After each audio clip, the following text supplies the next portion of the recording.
3-5, day 3 and 4, rational functions and their graphs. In this lesson, you will be able to graph rational functions. And I put a note that all graphs should include the following: vertical and horizontal asymptotes and x and y intercepts.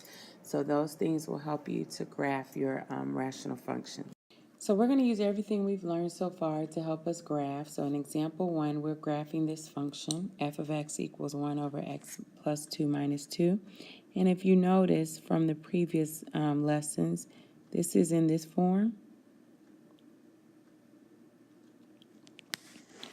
So I'm going to go through steps to help you graph. The first thing you want to do is find the vertical asymptote. I'm going to abbreviate it. Remember, it's the value that makes the denominator 0. So in this case, x would be negative 2. Horizontal asymptote, or HA, when it's in our general form, is always y equals k. In our case, y equals negative 2. So let me show you so far on the graph how this looks.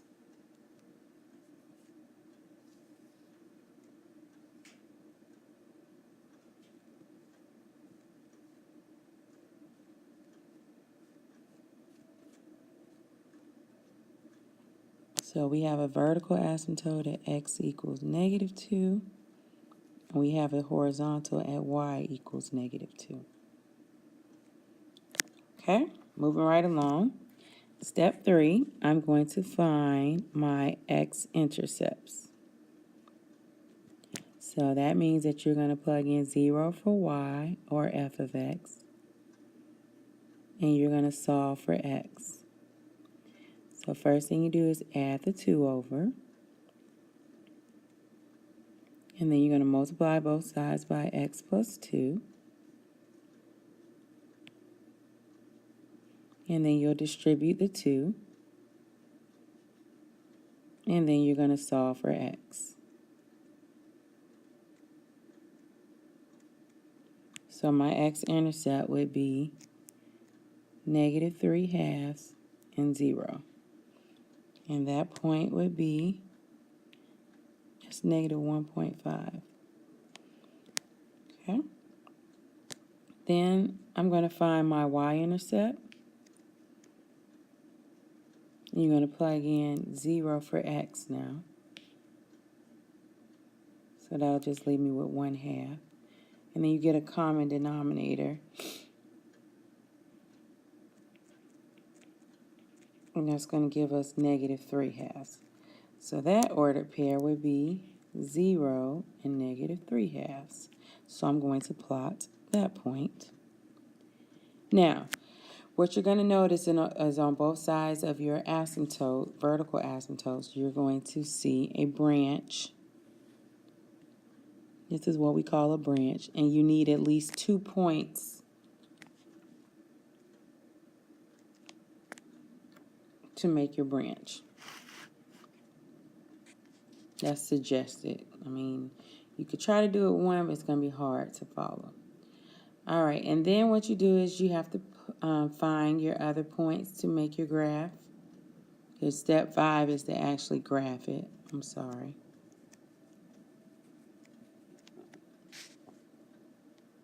So I'm going to make a table.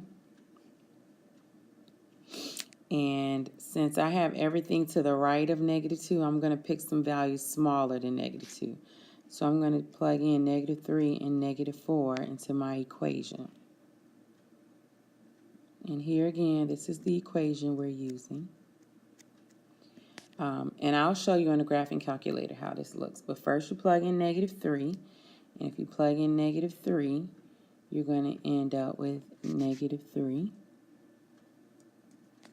And then you're going to plug in negative 4. And when you plug in negative 4, you're going to get negative 5/2. So you plot those points.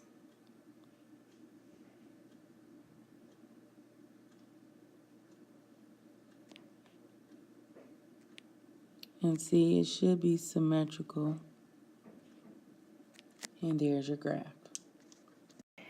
In example 2, we have a function that's not in general form. So we still find everything pretty much the same way. So we're going to start off with the vertical asymptote.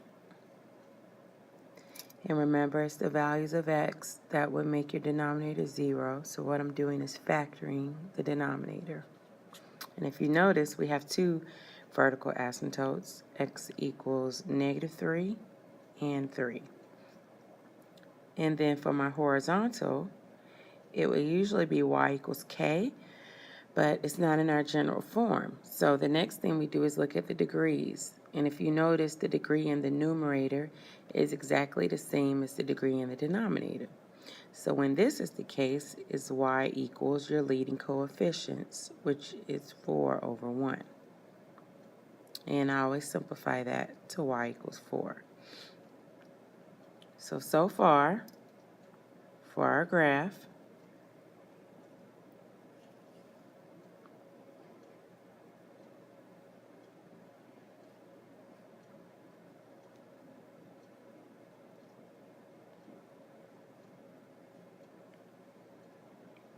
we have a vertical asymptote at x equals -3, x equals +3, and a horizontal at y equals 4.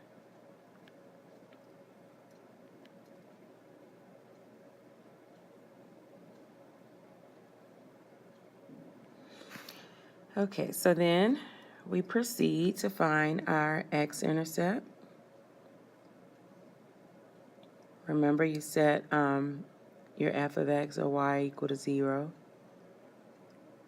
and then you solve for x. So I have to multiply both sides by my denominator so I don't have a fraction anymore. And if you notice on the left, 0 times anything is 0. So I'm going to divide by 4. And then I'll square root each side. So I'm going to get x equals 0. So my x-intercept would be 0, 0. Then I proceed to find, that was step 3, the y-intercept. And now I'm going to make x 0.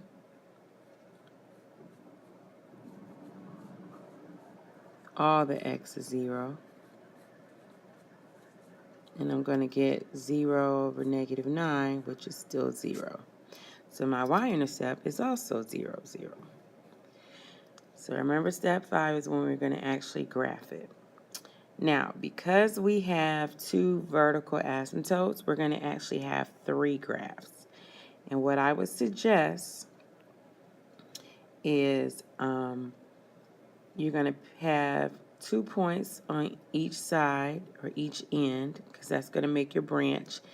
And in the middle, I would suggest you use 3 values of x, because it can either be a parabola, so it can either go up or down, or it could be a cubic graph facing either way. So those are the 4 choices for your middle graph. So we already have the point 0, 0, so I'm going to plot that. So in the middle, I only need 2 more values. So I'm just going to pick random values of x to plug into my original equation. So let me make this table. I'm going to plug in -1 and 1. And I'm going to write the equation over here so you can see what we're using.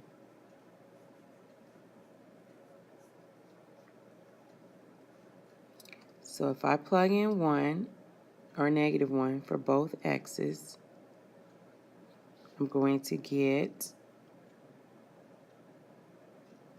-0.5. And if I plug in +1 for both x's, I'm going to get -0.5 again.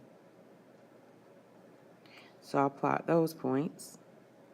So -1, oh, I need some more values. And -0.5 and positive 1 and negative 0.5. So actually in the middle we do have a parabola that is facing down.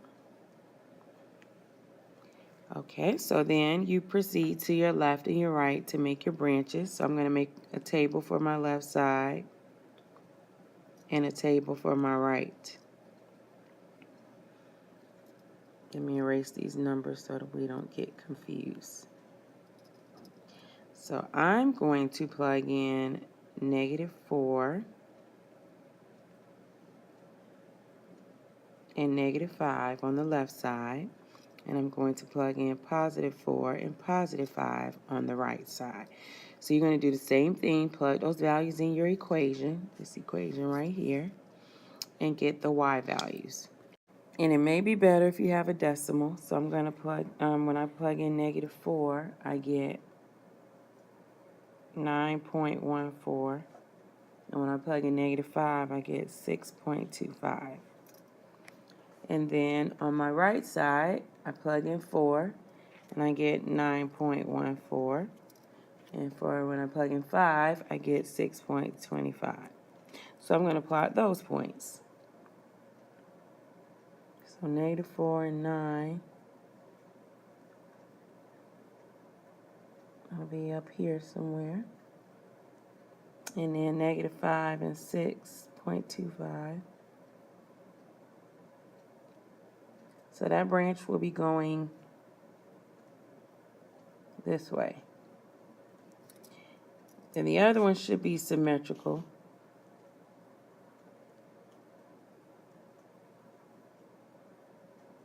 And this branch will be facing this way. So there is your graph with your 3 parts. Now our last graph is in a form similar to example 2. So I'm going to start off again.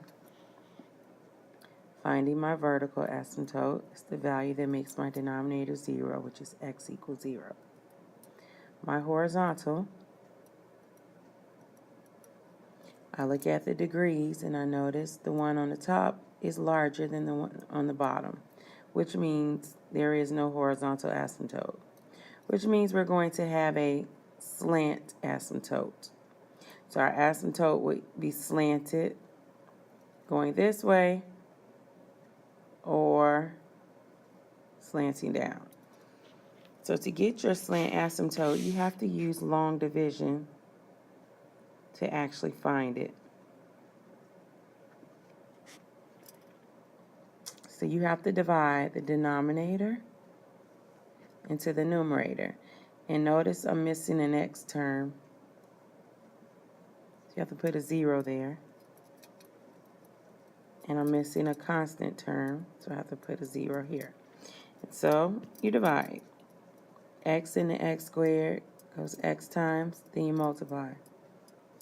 X squared plus 0x. Then you change the signs. So I have 0x minus 4. So I can't divide x into 0x. I mean, you could put it plus 0.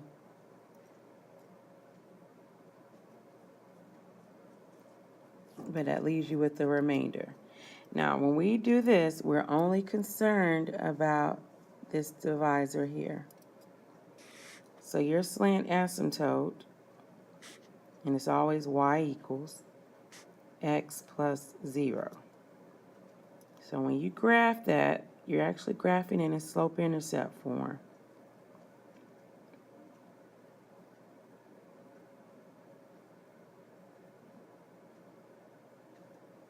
So you start at 0 because that's your y-intercept and your slope is 1.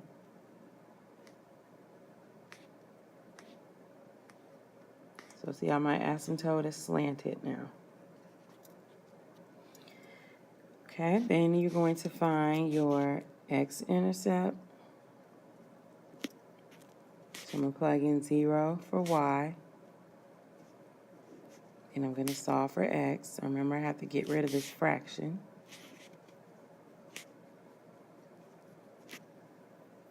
Now I'll add 4 over, square root both sides. So x equals plus or minus 2. So I have two x-intercepts, 2, 0, and negative 2, 0. My y-intercept, I'm going to plug in 0 for all the x's. And look, I have a 0 on the bottom. So my y-intercept, I won't have any.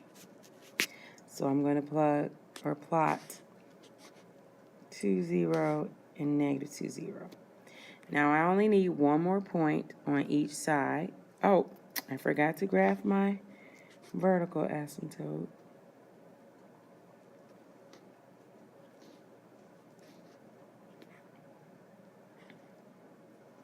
So I'm going to make my table again.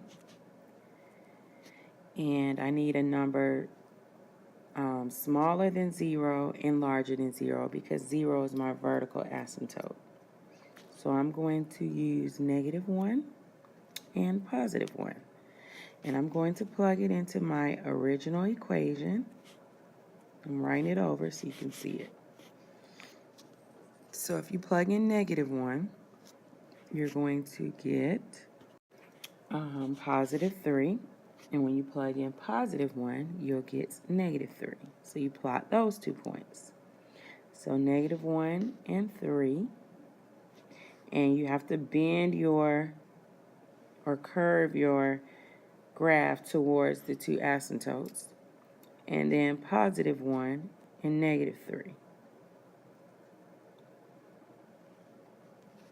So that's how a graph looks, or a rational function graph looks when you have a slant asymptote. And let me make this vertical dark so you can see